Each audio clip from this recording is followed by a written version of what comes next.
Charting Toward Intimacy covers mature topics. Listener discretion is advised. When your husband asks, so when are we going to have sex? Do you feel more like a fertility calendar than a woman he desires? This episode breaks down why that question hits so hard, how your mindset might be sabotaging connection, and exactly what to say so you stop dreading sex and start feeling wanted, seen, and excited again. Welcome to Charting Toward Intimacy, the podcast for Catholic women that helps you improve your sex life, strengthen your marriage, and embrace God's design for love. My name is Ellen. Let's get started. Let me paint a picture for you. You most likely just ovulated and your husband knows it. He asks you, so when are we going to have sex? You immediately tense up. That question immediately causes you to bristle up. Can't he just chill? I literally just ovulated. Why is he always pestering me about when we're going to have sex? You feel pressure, discontent, but you don't share it out loud. You just explain when you most likely think the fertile window rules will be fulfilled for your current charting method and end the conversation. A few days pass and that day comes nearer. Instead of anticipating with joy, you are dreading sex. All he cares about is sex. He doesn't even care about me and my body and my desires and when I would like to have sex. He just wants to know the first possible date we can have sex without getting pregnant so he can fulfill his desires. Let's be honest. There is something about that question.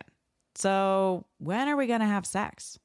It feels loaded. Maybe it even feels a little gross. You feel pressure. You feel unseen. It can feel like he's watching your body like a fertility clock instead of seeing you.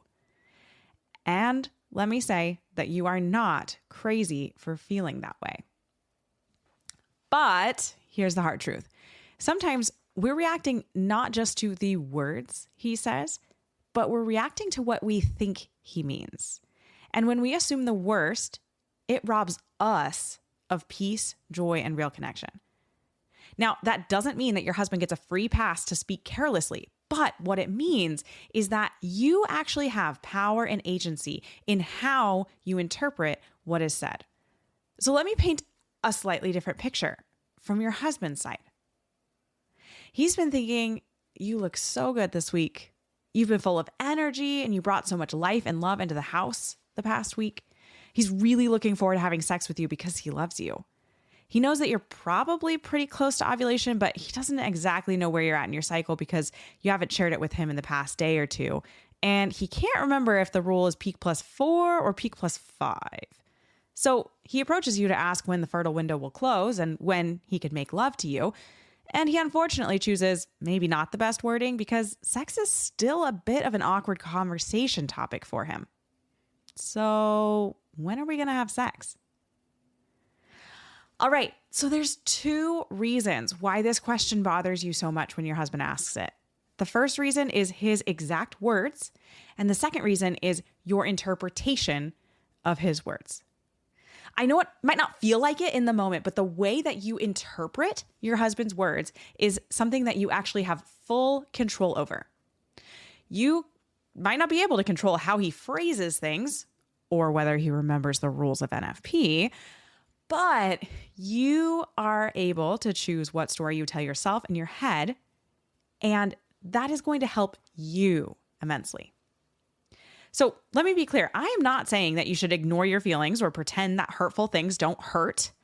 But when he says something like, so when are we going to have sex? Instead of letting your mind spiral into, he only cares about sex, he doesn't see me, etc. What if you offered yourself a different thought? He's trying, but he doesn't know how to ask the right way. He probably doesn't remember the exact rule right now and just wants to be close to me. He's thinking about sex because he loves me and desires me. Even if those don't really feel like natural yet, like you're like, ooh, if I try to say that, I can't even really believe it. Practicing those and choosing to believe them on purpose can shift how you feel in moments like this. You can go from feeling tense, you can go from feeling objectified to maybe feeling curious maybe feeling seen, maybe even feeling a little cherished by the fact that your husband wants to have sex with you. And those are the feelings that lead to deeper unity and better connection. Okay, so we don't have to be victims of our first reaction to the things that our husband says. We can assume the best, and it's going to actually help you feel better about everything. It doesn't actually change anything about your husband or like what he says. All it does is it changes you and it helps you feel better about what's going on. So the one that we have less power over, but can absolutely still ask for change on, is his exact words. So here's a super simple way that you could bring it up. Hey, I know sex can be awkward to talk about, but when you ask to have sex using the question, so when are we going to have sex? It makes me feel a little like I'm just a body on a schedule. What I'd love instead is something like, and you can enter in what you would like to hear, right? It could be something like, hey, I'm excited to be close again. Can you remind me where we're at in your cycle? So you can give your husband a script that will help him know what to actually ask in those situations. And you can tell him that would help me feel loved. That would help me be more excited to have sex. That would help me feel more united to you. All right. The big thing here is we're not giving a lecture, right? We're not like, hey, you did all of these things wrong. Just giving him like a simple script that he can use. That goes a long way. All right. So here's what I want you to take away from this episode.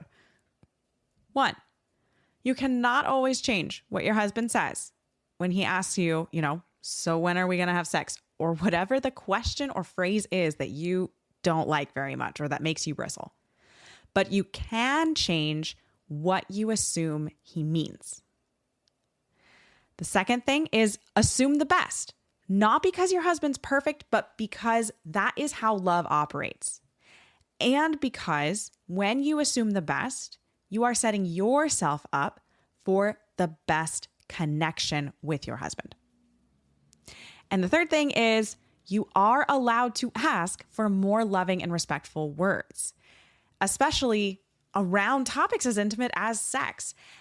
When you go to ask for more loving and respectful words, it is extremely helpful to give examples of what would be helpful for your husband to say. Because if you just go to him and say, I don't like the way that you asked that, he doesn't really know what about it you didn't like, right? So if you say, I didn't like the way that you asked that, this is what I would like instead, that is so much more clear for him and he can understand what it is that you react to, respond to better.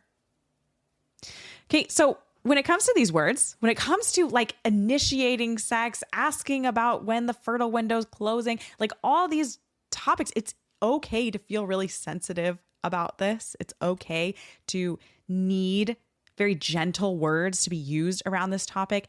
And it is okay to ask for them. But I also don't want you to miss the opportunity to soften your own heart too. This is a two-way street, right? Nobody in the example that I gave is 100% like right. Both could give and take a little bit. So when you choose to believe the best about your husband, even when his words are clumsy or inaccurate or maybe even feel hurtful, when you're choosing to believe about the best, you are making space for real connection, real intimacy. All right, you've got this.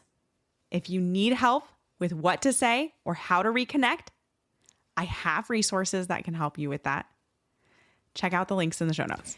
Thanks so much for listening.